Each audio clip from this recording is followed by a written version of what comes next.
Welcome to BD Daily Tech News Podcast, your daily briefing on tech and innovation. It's 2026, January 8th, and today's theme is AI is either organizing your life or organizing a legal case against someone. I love that for us. Nothing says productivity like your inbox getting smarter while your privacy gets a little spiritually thinner. 3 stories. 1. Gmail debuts a personalized AI inbox and expands AI features. 2. The UK threatens action over X after reports about Grok generating sexualized images of children. 3. A judge affirms OpenAI must turn over 20 million ChatGPT logs. So we've got robot email intern, robot content disaster, and robot diary subpoena. Great. Let's do the one that hurts me personally first. Email. Story 1. Gmail is launching a personalized AI inbox, plus AI overviews in search and other AI features. Also bringing several AI features that were previously paid only to all users. So Gmail just gave everyone an AI butler. I did not request a butler. My inbox is a haunted house, and I'm the ghost. What happened in plain terms? Gmail is using AI to prioritize and summarize what it thinks matters to you, based on your behavior, what you open, reply to, ignore, and how you search. So it's like a bouncer at a club, but the club is my anxiety, and the bouncer is judging me for reading a coupon email at 2 a.m. The simple tech behind it: imagine your inbox is a library. Gmail's AI becomes a librarian who learns your tastes by watching what you check out, then starts putting likely important books on a front table and gives you a sticky note summary. And the librarian is also taking notes, like subject prefers drama, ignores HR compliance. Cool. Why it matters for normal people: you may save time, less scanning, fewer missed bills, fewer "oh no, I forgot that thread." But you're also delegating attention to an algorithm, which can quietly reshape what you see first and what you never see. Also, if the AI decides my landlord email is low priority, I'm about to learn what eviction overviews are. Actionable takeaways. 1. Check your Gmail and Google account settings for new AI toggles and personalization controls. 2. Treat AI summaries like a preview, not a contract. Open the original for anything financial, legal, medical, or work critical. My rule: if money is involved, I read it with my real eyes. If it's a brand asking me to circle back, the AI can circle it into the sun. And for developers and teams, assume more users will rely on AI triage. That means subject lines, structured content, and clear calls to action matter more, because the AI will compress your message into a few tokens of meaning. So the new SEO is summarization engine optimization. If my email doesn't survive the blender, it never existed. Story 2. And it's heavier. The UK Prime Minister Keir Starmer threatened action and demanded X get their act together over sexualized images of children reportedly produced by its AI tool, Grok. Yeah, that's not oops, wrong emoji. That's the kind of failure that makes every regulator sit up like a meerkat with a clipboard. What happened?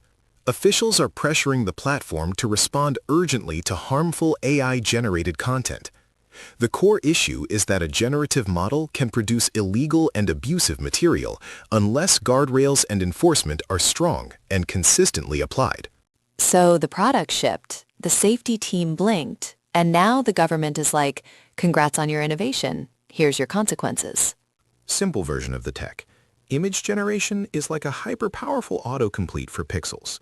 If the model has learned patterns from huge datasets, it can recreate disturbing content when prompted, unless you block prompts, detect outputs, and stop distribution fast. And block prompts is not enough, because people will prompt like it's an escape room. They'll type, definitely not illegal content, wink wink, and the model's like, say less. Why it matters. For users, it's safety, especially for kids. For platforms, it's legal exposure, app store risk, advertiser risk, and reputational damage. For the industry, it accelerates regulation and raises the bar for what responsible deployment must include.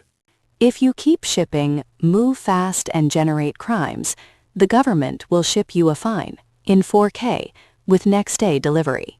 Actionable takeaways. If you're a parent, review which apps have built-in generative tools and lock down accounts and content settings.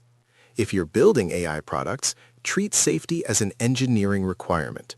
Pre-release red teaming, strong abuse monitoring, and rapid takedown pipelines. And maybe don't run safety like it's a nice to have, because the internet will always find the sharpest possible way to use your shiny new tool. Story 3. A judge affirmed that OpenAI must turn over 20 million ChatGPT logs. The headline takeaway is that chat data can become discoverable in legal processes, depending on jurisdiction, claims, and court orders. So, your quick draft of an email you never sent might be living its best life in a folder called Exhibit B. I hate this timeline. So, the lesson is, don't use the whiteboard to confess, gossip, or paste your entire customer database. The robot is not your therapist. The robot is a tool with terms and conditions. Why it matters for normal people. Privacy expectations. People increasingly use chatbots for job searches, relationship advice, medical questions, and financial planning. If logs exist, the risk is not just hacking. It's also lawful access under court order.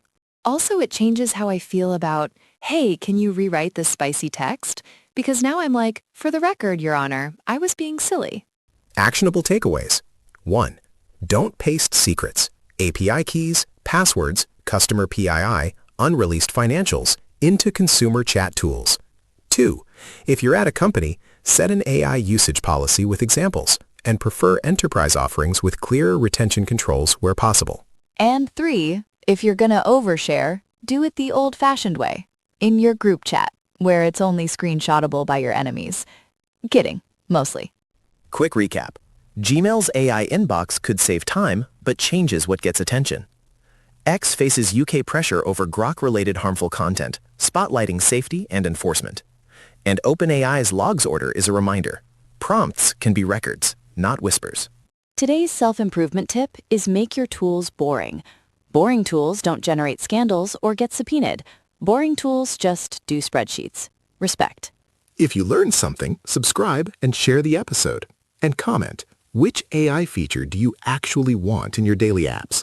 And which one should be banned from ever touching your inbox, your kids' apps, or your company data? And if your AI inbox starts helpfully prioritizing your ex's email, that's not machine learning. That's machine sabotage. See you tomorrow.